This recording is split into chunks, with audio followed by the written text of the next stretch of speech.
Hey everybody, Nick here, and today I got a video for you about something that really brings me joy and is one of the very best things that a maker can do to win my heart, so to speak, and that is having a culture of continuous improvement.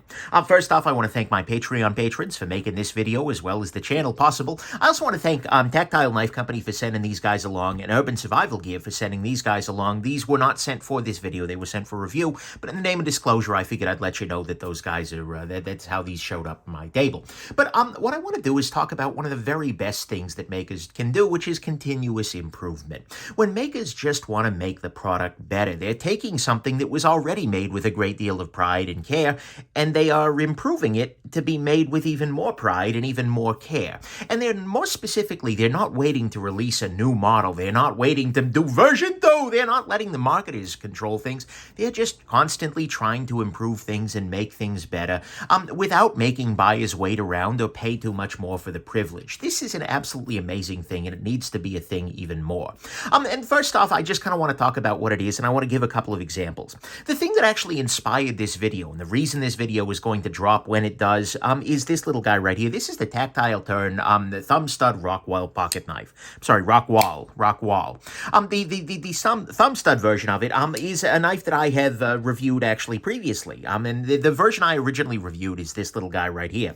And this is a great knife. It is a gem without a doubt, and I've really enjoyed carrying this guy. But recently, Tactile reached out to me without any kind of provocation, right? But Tactile reached out to me and said, hey, Nick, we're doing a couple of things better. We've taken the thumb stud Rockwall that you saw and that you took a look at, and we've made a bunch of improvements. And they said to me that they have improved the hardware. And in fact, I can see that they are making the T8 a little bit deeper, allowing for more contact. That's an absolutely beautiful thing, and that was a trouble I had very early on with an early prototype. They've tuned the lock bar to address some detent ball issues. I'm going to have to take their word on that one. I can't really see much of a difference here, but it's a beautiful thing. They have changed the finish. What you're going to see here is this has some kind of a stone wash, whereas this is a much more reflective machine finish. I don't know if it shows well on the camera here, but this is a much nicer surface finish here. The logo here is a little bit better aligned, where they are kind of putting that in there. Same thing with the Magna Cut.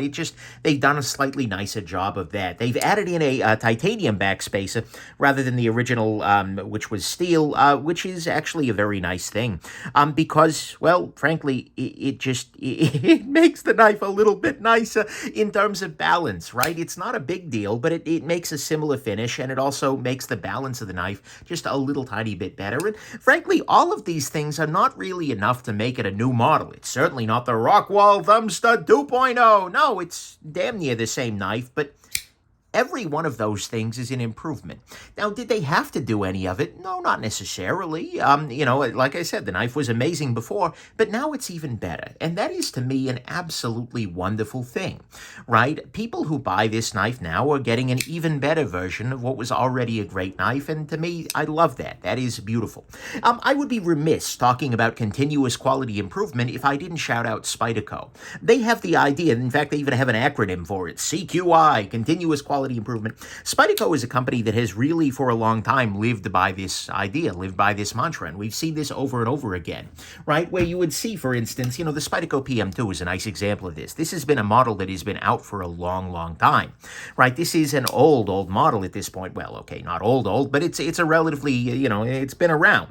But the thing is, they've made a bunch of improvements to it. They've made some subtle changes to the lockup over its time. They've made some subtle changes to manufacture. They've actually changed the steel. Now the base model is an S45 VN. Albeit with some price hikes, but at the same time, I don't know whether the price hikes were related to the steel or not. They've just been price hiking everything. And in many cases, they've actually even changed the construction. I'm thinking about like the Spyderco Advocate, where they moved from from one kind of a washer underneath the bearings to a whole different one and really, well, improved the knife substantially. The thing is, this has been a thing that they have really leaned into, and they've really wanted to be the case for a long time, the CQI, Continuous Quality Improvement. And so for a long time, for Spyderco, it's just been the case that if you buy if you buy a PM2 and then 4 or 5 years later you buy another PM2, the second PM2 you get might actually be better, right? They might have made some changes that improve it. Not like massive changes, but it's just honing. It's just a constant process of improvement. And then finally, Urban Survival Gear is a pen company that I'm a real big fan of their stuff at this point. I'm really enthusiastic about their work. But they have been, Kelvin, more specifically, is the guy who runs Urban Survival Gear. Great, amusing and great guy. I wish I could be as hyped on about anything that he is about everything. I love it. But anyways, he has, he started off with the tie scribe bolt design, which I loved, right? This was one of my very favorite pens. And then he made it better with the tie scribe bolt 3.0. This had a substantial price increase, though. It's a great pen. Oh my God, is it great? But it was much, much more expensive. And then without any kind of particular prompting, he released an updated model. And this is, by the way, a shorter version, but that's not the case. You can get it in the longer length. I just happen to have the shorter one that fixed not really issues, but improved on this guy and made it $50 cheaper. He had no need to. There wasn't competition, chasing him down. He just went ahead and did it. So he released a better pen, cheaper. And now he has recently released a new version of the pen, which has given some fancy, this is the Stonewall edition, has some fancy sculptural milling going on here. But he made another version of this guy that actually improves some of the internal actions, some of the threading. There's no reason he needed to do, frankly, any of this, right? He could have stopped here, rested on his laurels. He's like, I can do this. That'll be better. Oh, wait, no, hold on. I can do things better in this one, too. And he's continued to constantly improve things. And this is just wonderful. I am a big, big fan of it.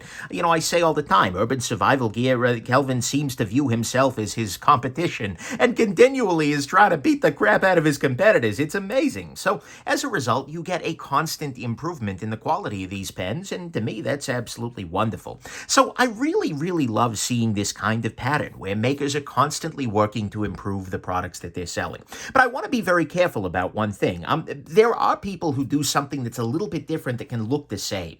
One version of this that feels like a quality improvement, but is actually a problem, is when companies will ship something out that has substantial flaws and then fix it later on, where the customers become the beta testers, right? That is, by the way, not the case with any of these guys here, but there were definitely pieces that I've had on my table that felt like they were unpolished, that they didn't do all the work they needed to in getting this guy ready for print, right? And so later on, they'll make some substantial revisions and they'll fix all the issues that were there to start with. But in this case, the issues weren't really substantially issues, right? They're just making something that was great better. That's different. The other thing that is problematic is people will very often do like, oh, well, here we're releasing version 2.0. And with that, it's a big marketing push. And plus they're charging a bunch more money. That to me is very, very bothersome, right? Clear versioning isn't, of course, the problem, but why wait for it to be a marketing thing? If there are improvements you can make, just go ahead and make them. And then, of course, there are definitely situations where a company is doing the same thing for many, many years, and then a competitor comes along and does something that's kind of embarrassing for them, like, oh, wow, they're doing my knives better, and then they have to catch up. It's not really the same idea if you are being forced to do this because somebody else is making your work look bad, right? Those are not continuous quality improvement, at least in my view of the world, right? That's kind of a bad imitation. But to me, all of those things are those are different. And of course, the other thing I want to point out is that makers definitely do release new versions of their pieces. Like, okay, here's a good example. This is the Quiet Carry Drift. And this is not technically the 2.0. It's just the Quiet Carry Drift. The first version, though, had a hole here for opening the knife, and unfortunately, it had a very poor detent. And so it didn't work particularly well. I love the Drift in a lot of ways, but it was a major near miss. This is a complete hit. This is certainly a quality improvement, but it is a very, very different model, right? And actually, it's a little bit confusing because this is the same model nominally, but a very entirely different knife. But so I really do appreciate this. There are a couple of downsides, though. I want to be clear about that because I understand from the maker's perspective, warranty work can be a lot harder if you're using the different parts inside the same model, right? If you just have one bin of parts for the PM2, I imagine your life is easier because you can always reach in and grab a ladder, or I'm sorry, a liner, that is.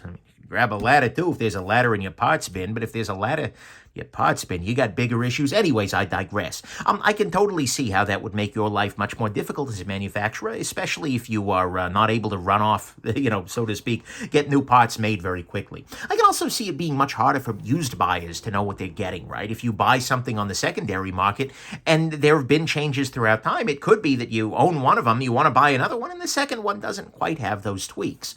This is, by the way, but both of those things are an argument for some kind of a version marking, and ideally like a website or something discussing the changes, right? If the new version has 2 fewer jimps, and by the way, I don't believe that to be the case here, but nonetheless, it is always nice when you see some kind of a version marking, even if it's something very, very subtle, something on the inside of it, or, 2 fewer jimps or something like that. Just some way for in-the-know buyers to know what they're getting. That can be a beautiful thing, but an important thing to remember here is that if you're making a good thing better, people won't generally be so angry because everything they could buy is a good thing, right? That's a beautiful thing. And it can cause confusion if the changes get very functional. Like I said with the drift here, this is not really the same thing as the original drift. This knife is an order of magnitude better than the original drift was, and the original drift was a pretty great knife.